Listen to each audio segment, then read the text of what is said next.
Hello guys, আমি মেহেদি তোমাদের সাথে। আর আজকে আলোচনা করবো স্পোকেন ইংলিশ। সো শুরুতে যে রুলসটি তোমরা দেখতে পাচ্ছ, এক নম্বরে লেখা রয়েছে নাম্বার ওয়ানে, গল্প করলে কেমন হয়। সো আজকে আমরা আলোচনা করব কেমন হয় কথাগুলোকে কিভাবে বলা যায়। সো যারা ঘরে বসে স্পোকেন ইংলিশ শিখতে চাচ্ছেন তারা আমার এই ভিডিওগুলো দেখতে পারেন, ইনশাল্লাহ আপনাদের অনেকটা উপকার হবে। সো প্রথমেই কেমন হয় কথাগুলো বলতে হলে আপনাকে হাউ অ্যাবাউট নিয়ে আসতে হবে। আর হাউ অ্যাবাউট এর পর ভার্বের বেস ফর্মের সাথে আইএনজি হয়। যেমন স্ট্রাকচারটা এরকম হবে, how about plus verb plus ING. So প্রথমে দেখতে পাচ্ছেন গল্প করলে কেমন হয়। সো আমরা প্রথমে লিখে দিয়েছি হাউ অ্যাবাউট এবং এরপর লিখেছি gossiping.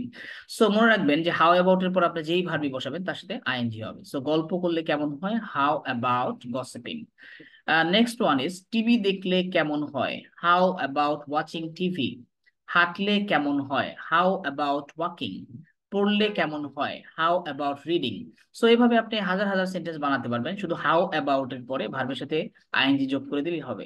That's all for rules number one. Thank you very much.